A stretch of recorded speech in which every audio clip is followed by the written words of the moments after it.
ನಮಸ್ಕಾರ. Welcome to with ರಿವಾಸ್ತು and astrology. Shani ಮಹಾತ್ಮ ಸಂಚಾರ ಯಾವ ರಾಶಿಗೆ ಎಂಥ ಎಫೆಕ್ಟ್ ಇರ್ತವಂತ ಒಂದೊಂದು ರಾಶಿಯು ನಾವು ಡಿಸ್ಕಸ್ ಮಾಡ್ತಾ ಬರುವಾಗ ಇವಾಗ ನಾವು ಮಾತಾಡೋ ರಾಶಿ ಏನಂದರೆ ಈ ಸಿಂಹ ರಾಶಿ. ಇದು ಏನೇನು ರಾಶಿ ಜನರಲ್ ಆಗಿ ಯಾವ ಟೈಮ್ಗೆ ಯಾವ ಥರ ರಾಶಿ ಫಲ ಇವಾಗ ಇಂಪ್ಯಾಕ್ಟ್ ಆಗಿದೆ ಅಂತ ವಿಡಿಯೋ ನಂಬರ್ 1 ಒಂದು ಹಾಕಿದ್ದೀವಿ. ಅದು ನೋಡಿಬಿಟ್ಟು ಇದು ಮಾಡಿದರೆ ಕೇಳಿದರೆ ಇದು ತಮಗೆ ಒಳ್ಳೆ ಅಂಡರ್ಸ್ಟ್ಯಾಂಡಿಂಗ್ ಈಸಿ ಆಗ್ತವೆ. ಆದ್ರೂ ಈ ಶನಿ ಮಹಾತ್ಮ ಸಂಚಾರ ಆಗಿರೋದು 29ನೇ ತಾರೀಕು ಮಾರ್ಚ್ ತಿಂಗಳು 2025 ಗೊತ್ತಿರೋ ವಿಷಯ. ಸೊ ಇಲ್ಲಿ ಕುಂಭರಾಶಿಲಿದ್ದ ಶನಿ ಮಹಾತ್ಮ ಮೀನರಾಶಿಗೆ ಹೋಗಿದ್ದಾರೆ. ಈ ಮೀನರಾಶಿಲಿ 2.5 ವರ್ಷ ಅಲ್ಲಿರ್ತಾರೆ. ಈ 2.5 ವರ್ಷ ಶನಿ ಮಹಾತ್ಮ ಎಂಥ ಫಲ ಬೇರೆ ಬೇರೆ ಒಬ್ಬೊಬ್ಬರು ರಾಶಿಗೆ ಕೊಡ್ತಾ ಇದ್ದಾರೆ, ಇಂಪ್ಯಾಕ್ಟ್ ಏನಿದೆ ಅಂತ ನಾವು ಮಾತಾಡ್ಕೊಂಡ್ಬರುವಾಗ ಈಗ ನಾವು ಮಾತಾಡೋ ರಾಶಿ ಅಂದರೆ ಸಿಂಹ ರಾಶಿ. ಈ ಸಿಂಹ ರಾಶಿ 8ನೇ ಮನೆಯಲ್ಲಿ ಶನಿ ಮಹಾತ್ಮ ಸಂಚಾರ ಮಾಡ್ತಾ ಇದ್ದಾರೆ. 8ನೇ ಮನೆಯಲ್ಲಿ ಸಂಚಾರ ಮಾಡೋದೇ ನಾವೇನು ಹೇಳ್ತೀವಿ, ಅಷ್ಟಮ ಶನಿ ಅಂತ ಹೇಳ್ತೀವಿ.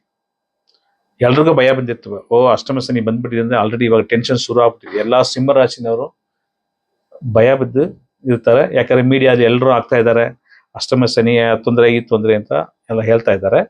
ಆದ್ರೂ ನಾವು ಹಂಗೆ ಭಯ ಬಿದ್ದುಕೊಂಡಿದ್ರೆ ಸ್ವಲ್ಪ ವಿಷಯ ಇದೆಯಾ ಇಲ್ಲ ಅಂತ ಇಲ್ಲ, ಬಟ್ ಅದು ಒಳ್ಳೆ ವಿಷಯನೂ ತುಂಬಾ ವಿಷಯಗಳು ನಮ್ಮ ಶನಿ ಮಹಾತ್ಮ ಟ್ರಾನ್ಸಿಟಲ್ಲಿ ನಡೀತಿದೆ. ನಾವು ಯಾಕಂದ್ರೆ ಕೆಟ್ಟ ವಿಷಯಕ್ಕೆ ನೆಗೆಟಿವ್ ಎಫೆಕ್ಟ್ಗೆ ಜಾಸ್ತಿ ಭಯ ಬೀಳ್ತೀವಿ, ಒಳ್ಳೆ ವಿಷಯಕ್ಕೆ ನಾವು ಸ್ವಲ್ಪ ಸಂತೋಷ ಬೀಳಲ್ಲ. ಯಾಕಂದ್ರೆ ವೆಯ್ಟೇಜ್ ಆಫ್ ಕೆಟ್ಟ ವಿಷಯಕ್ಕೆ ಜಾಸ್ತಿ ಪವರ್ ಇದೆ ಅಂತ.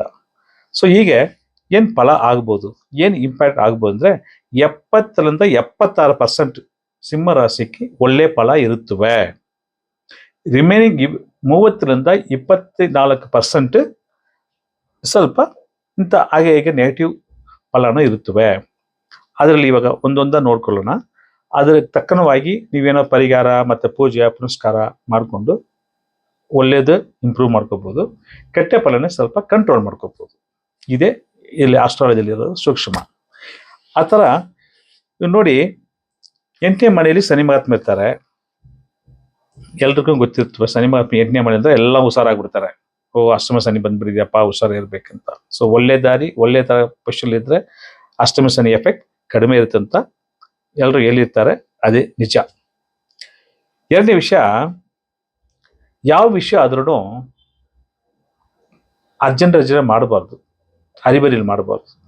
ಸ್ವಲ್ಪ ಯೋಚನೆ ಮಾಡಿ ನಿಧಾನವಾಗಿ ಥಿಂಕ್ ಮಾಡಿ ಒಂದ್ಸಾರಿ ಕೆಲಸ ಮಾಡೋದು ಈ ಅಷ್ಟಮ ಶನಿಯಲ್ಲಿ ಒಳ್ಳೆ ಪಾಸಿಟಿವ್ ಆಗಿ ನಾವು ಮೂವ್ ಮಾಡ್ಕೋಬಹುದು. ಅರ್ಜೆಂಟ್ ಏನೋ ಮಾಡಿಬಿಟ್ರೆ ಅದು ಎಫೆಕ್ಟ್ ಬೇರೆ ಥರ ಇರ್ತವೆ. ನೋಬ್ರೆ ತುಂಬ ನಂಬ್ತೀರಿ, ಆ ನಂಬಿರ್ತ ನೋಡಿದ್ರೆ ಒಂಥರ ನಮಗೆ ನೆಗೆಟಿವ್ ಏನೋ ಮಾಡುವಾಗ ತುಂಬ ನೋವು ಬರುತ್ತೆ ಮೈಗೆ. ಸೊ ಆ ವಿಷಯಕ್ಕೆ ಏನು ಮಾಡ್ಬೇಕು, ಬೇರೊಬ್ಬರೇ ಅಷ್ಟು ಬೇಗ ನಂಬಡಿ. Be careful with others. Especially ಈ ಲೀಗಲ್ ಸಂಬಂಧಪಟ್ಟ ವಿಷಯ ಅಂತ ನೋಡಿ, ಆ ವಿಷಯದಲ್ಲಿ ಹುಷಾರಿರ್ಬೇಕು. ಯಾರೋ ನಂಬ್ಕೊಂಡು ಒಬ್ಬರು ಲಾಯರ್ ನೀವು ಇಟ್ಟಿದ್ರು, ಒಂದು ಲಾಯರ್ ಹತ್ರ 1 ಸಾರಿ 2 ಸಾರಿ ಡಿಸ್ಕಸ್ ಮಾಡಿಬಿಟ್ಟು ಯಾವ ವಿಷಯ ಯಾವ ಥರ ಮಾಡ್ತೀವಿ ಅಂಡರ್ಸ್ಟ್ಯಾಂಡ್ ಮಾಡಿಕೊಂಡ್ರೆ ನೀವು ಏನು ಆ್ಯಕ್ಷನ್ ಮಾಡಬೇಕು ಆ ಥರ ಪ್ಲ್ಯಾನ್ ಮಾಡೋದು ಉತ್ತಮ ಸರ್. ಯಾರನ್ನು ಸ್ವಲ್ಪ ನಂಬೋದು ಬೇಡ. ಯಾಕಂದರೆ ಅಷ್ಟಮ ಕಾಲದಲ್ಲಿ ಒಳ್ಳೆಯವರು ಕೆಟ್ಟವರ ಥರ ಆಗ್ತಾರೆ, ಅಥವಾ ನಮ್ಮ ಟೈಮ್ ಸರಿ ಇಲ್ಲ ಅಂದ್ಬಿಟ್ಟು ಅವರು ಏನೋ ತಪ್ಪು ಮಾಡೋ ಚಾನ್ಸಸ್ ಇದೆ. ಸೊ ಅದು ವಿಷಯದಲ್ಲಿ ಕೇರ್ಫುಲ್ ಇರಬೇಕು. ಇಷ್ಟು ದಿವಸ 7ಲ್ಲಿ ಇತ್ತು, 7ನೇ ಮನೆಯಲ್ಲಿ ಶನಿ ಇತ್ತು. ಅಲ್ಲಿಂದ ಇವಾಗ 8ನೇ ಮನೆಗೆ ಹೋಗೋದು ಇಂಥ ತೊಂದರೆ ಎಲ್ಲ ಜಾಸ್ತಿ ಎಫೆಕ್ಟ್ ಕೊಡುತ್ತವೆ. ಆದರೆ 3ನೇ ಮನೆ ದೃಷ್ಟಿ ನಿಮ್ಮ ಬಿಸ್ನೆಸ್ 10ನೇ ಮನೆಗೆ ಬೀಳ್ತಾ ಇದೆಯಾ. ಸೊ ಅದು ಏನಾಗ್ತಂದ್ರೆ ಸ್ವಲ್ಪ ಬಿಸ್ನೆಸ್ ವಿಷಯದಲ್ಲಿ ಒಂದು ಕನ್ಫ್ಯೂಷನ್, ಮಿಸ್ಮ್ಯಾನೇಜ್ಮೆಂಟ್ ಅಥವಾ ರಾಂಗ್ ಡಿಸಿಷನ್ಸ್ ಇದೆ ಪ್ರಮೋಟ್ ಮಾಡ್ತವೆ. ಅದೇ ಥರ 7ನೇ ಮನೆಗೆ ದೃಷ್ಟಿ ಇದೆಯಾ, 7ನೇ ಮನೆಗಿಂತ 7ನೇ ದೃಷ್ಟಿ ಧನ ಕುಟುಂಬ ಸ್ಥಾನಕ್ಕೆ ಬೀಳ್ತಾ ಇದೆ. ಅದೇ ಕನ್ಯಾ ರಾಶಿಗೆ. ಆವಾಗ ಏನಾಗ್ತಂದ್ರೆ ಮಾತಿನ ವಿಷಯದಲ್ಲಿ ತುಂಬ ಹುಷಾರಿರ್ಬೇಕು. ಒಬ್ರು ಕಮಿಟ್ಮೆಂಟ್ ಕೊಡುವಾಗ ಹುಷಾರಿರ್ಬೇಕು. ಫ್ಯಾಮಿಲಿ ವಿಷಯದಲ್ಲಿ ಹುಷಾರಿರ್ಬೇಕು. ನಿಧಾನ ನಿಧಾನ ಅಷ್ಟೇ. ಒಂದ್ಸರಿ 2 ಸರಿ ಯೋಚನೆ ಮಾಡಿ ಎಲ್ಲ ವಿಷಯನೂ ಮಾತಾಡಬೇಕು. ಆ ಥರ ರಿಯಾಕ್ಟ್ ಆಗಬೇಕು. ಶನಿ ಮಹಾತ್ಮ 10ನೇ ದೃಷ್ಟಿ ಪಂಚಮ ಪೂರ್ವ ಪುಣ್ಯಶಾಸ್ತ್ರ ಬೀಳ್ತಾ ಇದೆ. ಅದೇನು ಮಾಡ್ತಂದ್ರೆ ಈ ಪೂರ್ವಿಕದಲ್ಲಿ ಏನಾದರೂ ಪ್ರಾಪರ್ಟಿ ರಿಲೇಟೆಡ್ ವಿಷಯ ಸ್ವಲ್ಪ ತೊಂದರೆ ಇದ್ದರೆ ಹೊಸದಾಗಿ ತೊಂದರೆ ಬರುತ್ತೆ. ಇಲ್ಲ ಆಲ್ರೆಡಿ ತೊಂದರೆಯಲ್ಲಿ ಇದೆಯಾ ಅಂದರೆ ಅದು ಕಂಟ್ರೋಲ್ ಆಗ್ತವೆ, ಪ್ರಾಬ್ಲಮ್ ಸಾಲ್ವ್ ಆಗಿ ಬರುತ್ತೆ. ಸೊ ಇಂಥ ವಿಷಯಗಳು ಎಲ್ಲ ನಡೆಯೋಕ್ಕೆ ಚಾನ್ಸಸ್ ತುಂಬ ಕಂಡು ಬರುತ್ತವೆ.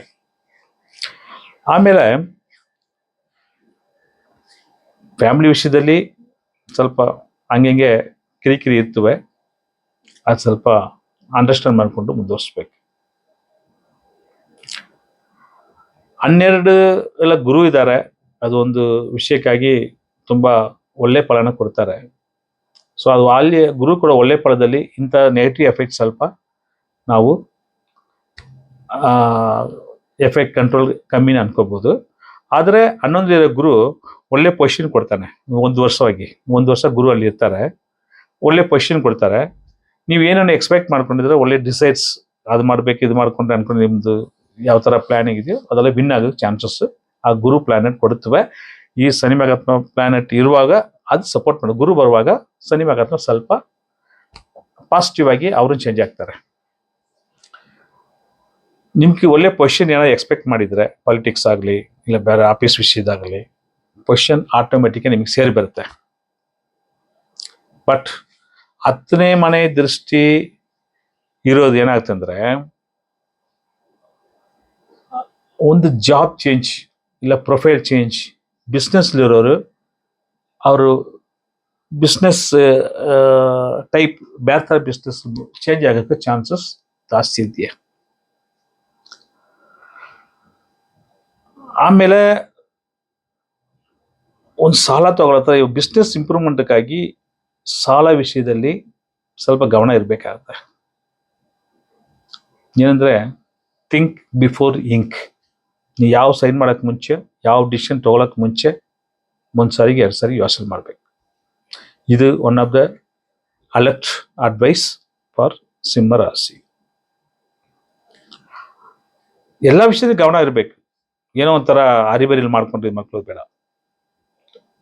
ಆಮೇಲೆ ಈ ಮಕ್ಕಳು ಮದುವೆಗೆ ರೆಡಿ ಇದೆ ಸರ್, ಮದುವೆ ಮಾಡಿ ಅಂದ್ಕೊಂಡಿದ್ರೆ ಈ ಟೈಮಲ್ಲಿ ಮಾಡ್ಬೋದು, ತಪ್ಪೇನಿಲ್ಲ. ಸರಿ ಬಂದರೆ ಮುಗಿಸ್ಕೊಂಡು ಇಮಿಡಿಯೇಟಾಗಿ ಮುಗಿಸ್ಕೋಬೋದು. ಆ ಎಜುಕೇಷನ್ ವಿಷಯದಲ್ಲಿ ಮಕ್ಕಳು ಚೆನ್ನಾಗಿ ಓದ್ತಾರೆ. ನೀವು ಆ ಫೀಲ್ಡಲ್ಲಿದ್ದರೆ ಚೆನ್ನಾಗಿ ಒಳ್ಳೆಯ ರ್ಯಾಂಕ್ ಅಂತ ಹುಡುಗರಿಗಾದ್ರೂ ಚೆನ್ನಾಗಿ ಆಗಿ ಬರ್ತವೆ. ಒಂದೇನಂದ್ರೆ ಸ್ಪಿರಿಚುವಲ್ ದೇವರಂದ್ರೆ ಏನ ಎತ್ತರ ವಿಷಯ ಅಂತ ಸ್ಪಿರಿಚುವಲ್ ಲೈನಲ್ಲಿ ಸ್ವಲ್ಪ ಇಂಟ್ರೆಸ್ಟ್ ಬರುತ್ತೆ. ಕೆಲಸದಲ್ಲಿರೋರ್ಗೆ ವರ್ಕ್ಲೋಡ್ ಜಾಸ್ತಿ ಆಗ್ತವೆ. ಸುಮ್ಮನೆ ಅನ್ನೆಸರಿ ಎಲ್ಲರೂ ವರ್ಕ್ ಪಕ್ಕದಲ್ಲಿರೋ ಸೀಟ್ಲಿರೋ ವರ್ಕ್ ಸೇರಿಸ್ಬಿಟ್ಟು ಮಾಡೋ ಥರ ಸಿಚುವೇಶನ್ ಬರುತ್ತವೆ. ಅದು ಮಾಡೋದು ಉತ್ತಮ, ಯಾಕಂದ್ರೆ ಅದು ಒಳ್ಳೆ ಫಲ ಕೊಡುತ್ತವೆ. ಆಫ್ಟರ್ ಸಮ್ ಟೈಮ್ ಒಳ್ಳೆ ಗೌರವ ಸೇರಿ ಬರುತ್ತೆ. ರೆಸ್ಪಾನ್ಸಿಬಲ್ ಪೊಸಿಷನ್ ನಿಮಗೆ ಸಿಕ್ಕೋಕ್ಕೆ ಚಾನ್ಸ್ ತುಂಬ ಚೆನ್ನಾಗಿದೆ ವರ್ಕ್ ವಿಷಯದಲ್ಲಿ. ಆಮೇಲೆ ಬಾಸ್ ಇರ್ತಾರೆ ನೋಡಿ, ಹೈಯರ್ ಬಾಸಸ್, ಗೌರ್ಮೆಂಟ್ ಆಗಲಿ ಬೇರೆ ಎಲ್ಲ ಕಂಪನಿಯಲ್ಲಿ ಬಾಸ್ಗಳು ಸಪೋರ್ಟ್ ಜಾಸ್ತಿ ಬರ್ತವೆ. ಇಷ್ಟು ದಿವಸ ಕಿರಿಕಿರಿ ಕೊಟ್ಟಿರೋ ಬಾಸ್ ಎಲ್ಲ ಇವಾಗ ಫ್ರೆಂಡ್ಲಿ ಆಗಿ ಸಪೋರ್ಟ್ ಮಾಡಿ ನಿಮ್ಮನ್ನೇ ಅಪ್ಲಿಫ್ಟ್ ಮಾಡೋಕ್ಕೆ ಚಾನ್ಸಸ್ ತುಂಬ ಚೆನ್ನಾಗಿದೆ. ಬಿಸ್ನೆಸ್ ಮನುಷ್ಯ ಅಂದರೆ 1 ಇಯರ್ ಪರವಾಗಿಲ್ಲ, ಯಾಕೆ 2 ವರ್ಷ ಶನಿ ಮಹಾತ್ಮ ಇದ್ದಾರೆ. ಆದ್ರೂ 1 ಇಯರ್ ಭಯ ಬೀಳಬೇಕಾಗಿಲ್ಲ. 1 ಇಯರ್ ಆದಮೇಲೆ ಬೇರೆ ಥರ ಫಲ ಚೇಂಜ್ ಆಗ್ತದೆ. ಯಾಕಂದರೆ ಗುರು ಪ್ಲಾನೆಟ್ 11ನೇ ಮನೆಯಲ್ಲಿರೋದು ಬಿಸ್ನೆಸ್ ಅಪ್ಲಿಫ್ಟ್ ಆಗಲಿ ನಿಮ್ಗೆ ಏನು ಡಿಸೈರ್ ಇದೆಯೋ ಅದು ಪಾಸಿಟಿವ್ ಬರ್ತದೆ. ಅದಕ್ಕೆ ಈ ರಾಶಿಗೆ 76% ಬರ್ತಾ ಇರೋದು. ಇಲ್ಲಾಂದರೆ 76% ಕೊಡೋಕ್ಕೆ ಚಾನ್ಸಸ್ ಈ ರಾಶಿಗೆ ಬರೋದಿಲ್ಲ. ಈಗ ಶನಿ ಮಹಾತ್ಮ ಅಷ್ಟೊಂದು ಎಫೆಕ್ಟ್ ಕೊಡ್ತಾರೆ. ಈಗ ಗುರು ಸಿಂಹ ರಾಶಿಗೆ ಯೋಗಾಧಿಪತಿ, ಸೊ ಅವರು ಸಪೋರ್ಟ್ ಇರುವಾಗ ಈ ಶನಿ ಮಹಾತ್ಮ ನೆಗೆಟಿವ್ ಎಫೆಕ್ಟ್ ಕಡಿಮೆ ಮಾಡಿಬಿಡ್ತಾರೆ. ಅದೇನು ಮಾಡೋಕ್ಕಾಗಲ್ಲ. ಸೊ ಅದೇ ಈ ಸಿಂಹರಾಶಿಗೆ ಇವಾಗ ಪಾಸಿಟಿವ್ ಫಲ. ಆಮೇಲೆ ಒಳ್ಳೆ ಕೇದು ಬರ್ತಾರೆ ಇವಾಗ. ಆ ಪ್ಲಾನೆಟ್ ಬರುವಾಗ ಏನಂದ್ರೆ ಒಳ್ಳೆ ಇಂಟೆಲಿಜೆನ್ಸ್ ತೋರಿಸ್ತವೆ ನಿಮ್ಗೆ. ಏನಂತಾರೆ AI ಇರುತ್ತೆ ನೋಡಿ, ಆರ್ಟಿಫಿಷಿಯಲ್ ಇಂಟೆಲಿಜೆಂಟ್. ಆಮೇಲೆ ಬೇರೆ ವಿಷಯ ಇಂಟೆಲಿಜೆಂಟ್ ಆಗಿರೋದು, ಆ ಇಂಟೆಲಿಜೆನ್ಸ್ ಆಫೀಸ್ ಆಗಲಿ ಜಾಬ್ ಅವ್ರಿಗಾಗಲಿ ಅಪ್ರಿಷಿಯೇಷನ್ ಬರುತ್ತೆ. ಎಲ್ಲರೂ ಕೂರ್ಬಿಟ್ಟು ಕ್ಲಾಪ್ ಮಾಡೋ ಶುಚಿ ಚೆನ್ನಾಗಿರ್ತವೆ. ಹೆಲ್ತ್ ವಿಷಯದಲ್ಲಿ ತೊಂದರೆ ಇರೋದಕ್ಕೆ ಆರೋಗ್ಯ ಇಂಪ್ರೂವ್ ಆಗ್ತದೆ, ಅದೇನೋ ಭಯ ಬೇಕಾಗಿಲ್ಲ. ಸೊ ಇದೇ ಮ್ಯಾಕ್ಸಿಮಮ್ ಥಿಂಗ್ಸ್ ಸರ್. ಸಿಂಹರಾಶಿಗೆ ಅಷ್ಟಮ ಶನಿ ಅಂತ ಹೇಳ್ಬಿಟ್ಟಿರ್ತೀವಿ. ಅಷ್ಟಮ ಶನಿನಲ್ಲಿ ಇರೋದು ಒಳ್ಳೆ ಫ್ಯಾಕ್ಟರ್ಗಳು ಹೇಳಿದ್ದೀನಿ, ಸ್ವಲ್ಪ ಅಲರ್ಟ್ ಇರೋ ವಿಷಯನೂ ಹೇಳಿದ್ದೀವಿ. ಇದಕ್ಕೆ ಪರಿಹಾರ ಏನಾದ್ರು ಮಾಡ್ಬೇಕಂದ್ರೆ ಡೈಲಿ ನಿಯರ್ ಬೈ ಹತ್ರ ಯಾವ ಶಿವ ಟೆಂಪಲ್ ಇದೆಯೋ ಅಲ್ಲಿ ಹೋಗಿ ಒಂದು ಮೃತ್ಯುಂಜಯ ಮಂತ್ರ ಜಪ ಮಾಡೋದು ಉತ್ತಮ. ಇದು ಒಳ್ಳೆ ಫಲ ನಿಮ್ಗೆ ಸಪೋರ್ಟ್ ಮಾಡ್ತವೆ, ಧೈರ್ಯನೂ ಕೊಡುತ್ತವೆ. ಸೊ ಹೆಲ್ತ್ ರಿಲೇಟಿವ್ ವಿಷಯನೂ ಸಾಲ್ವ್ ಆಗಿ ಬರುತ್ತೆ. ಸೊ ಆದ್ರೂ ಹತ್ರ ಇರೋದು ಆಸ್ಟ್ರಾಲಜರ್ ಅಡ್ವೈಸ್ ತಗೊಂಡು ದಶಾಭುಕ್ತಿ ಏನಿದೆಯೋ ಅಂತ ತಿಳ್ಕೊಂಡು ಇದು ಸ್ವಲ್ಪ ಪ್ಲಾನ್ ಮಾಡ್ಕೊಳ್ಳೋದು ಈ ರಾಶಿನವ್ರಿಗೆ ಉತ್ತಮ ಅಂತ ಹೇಳಿ ಆಲ್ ದಿ ಬೆಸ್ಟ್. ಒಳ್ಳೆಯದಾಗಲಿ ಸರ್. ನಮಸ್ಕಾರ.